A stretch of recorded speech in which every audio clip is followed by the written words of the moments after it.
So with hiring, the content creation is the big one. We haven't really touched on that. You have to create content all the time. It could be as simple as sending an email. It could be as simple as writing an article for your website. It could be as in-depth as creating a complete guide for your customers or writing SOPs in your business. But ChatGPT is really helpful at a lot of this stuff.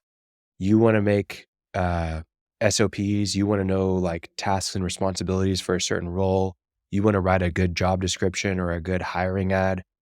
You should be at least starting with ChatGPT to do the heavy lifting of getting an outline or a framework in place, maybe even using it verbatim at oftentimes. Um, it's going to help speed your process up along on that way. And the great thing is you can you can even buy a course for your assistant or your office admin or someone to do a lot of these things for you. And you can say, hey, I need you to go in and I've got these 10 responsibilities for this new role that we're hiring. I want to get an SOP in place for each of these 10 responsibilities or these 10 tasks.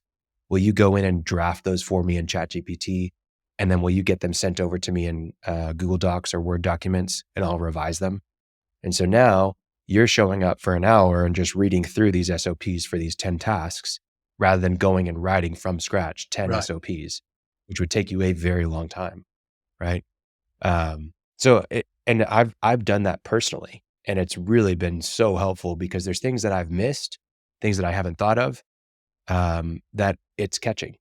So you don't need to, it's basically don't reinvent the wheel every time. You don't have to do that anymore. You can start with, an axle in place and then build the car from Right. there. Yeah, getting off the blank page and getting an outline and getting some suggestions is the big you're getting motion at that point. Everybody knows Yeah. getting started is where all the power goes in. Once you're on a roll, you're moving. But literally, again, bringing it to specific, what kind of question would you ask? What would you say if you wanted to write a SOP for a skid steer operator? I mean, literally, Maybe let's do just it on the that call word? right now. Okay. Let's do it right now. We'll go to ChatGPT. So I'm going to go to chat.openai.com. I'm going to go and message ChatGPT and I'm going to say, please write a job description with clear tasks and responsibilities for a skid steer operator. Right. And we'll just Boom. start with that real simple. What'd you get? Okay, so I got job title, skid steer operator. Job type, full-time. About the role, we're on the hunt for a skilled skid steer operator. You'll be the go-to person for handling our skid steer loader. Think loading, moving, and placing materials. You'll work on various projects.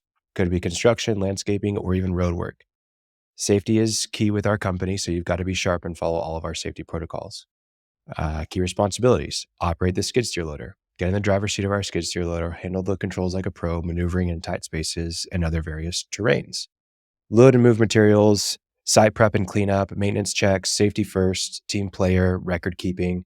You must have experience, license certification, physical fitness, communication skills, nice to haves, experience in construction or landscaping, handy with other equipment, bonus points. We offer competitive pay, great team, work on cool projects, Right. safety focused environment.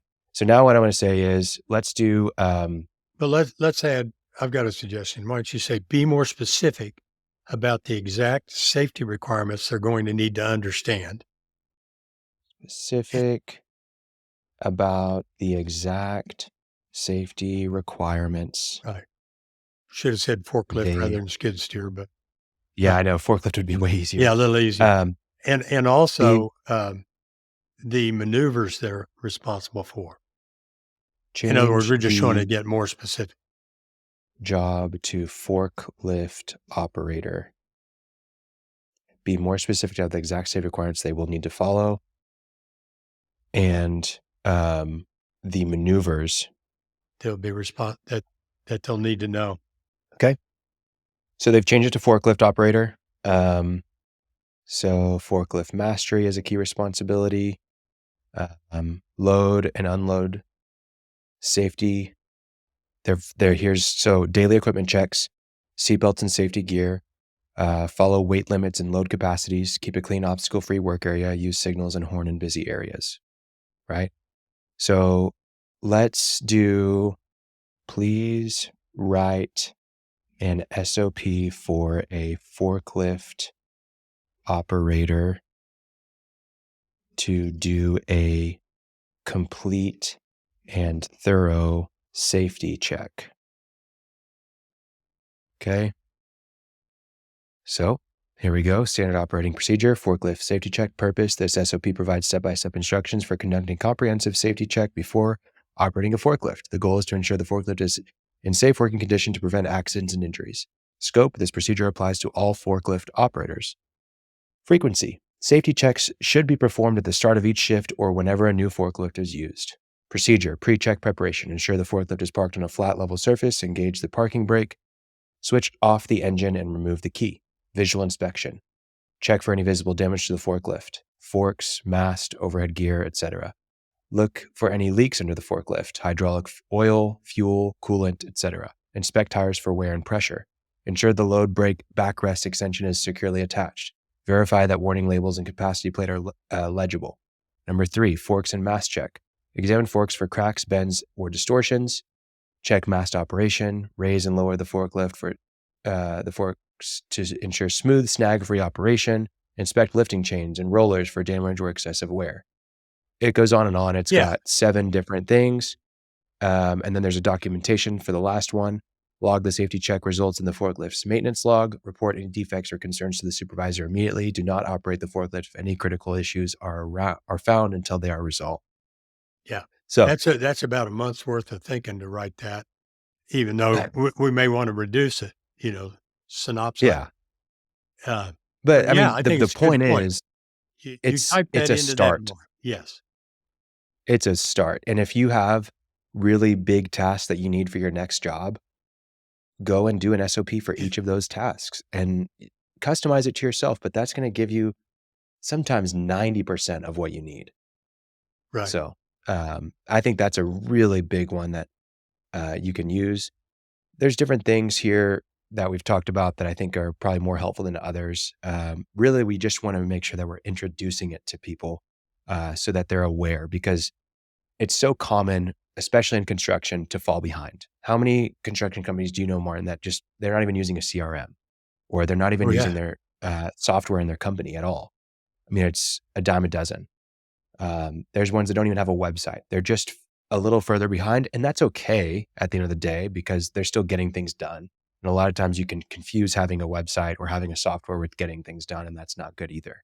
But the future of the construction industry will include AI in some capacity.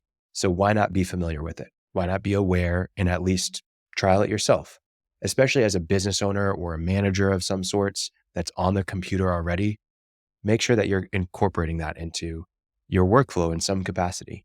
And don't, I think the biggest thing is don't have that head trash or that inferiority complex of like, oh, I don't understand that and I can't do that. Just try it. It's a lot easier than you think. OpenAI.com, get an account and type your question in there and then start having fun with it.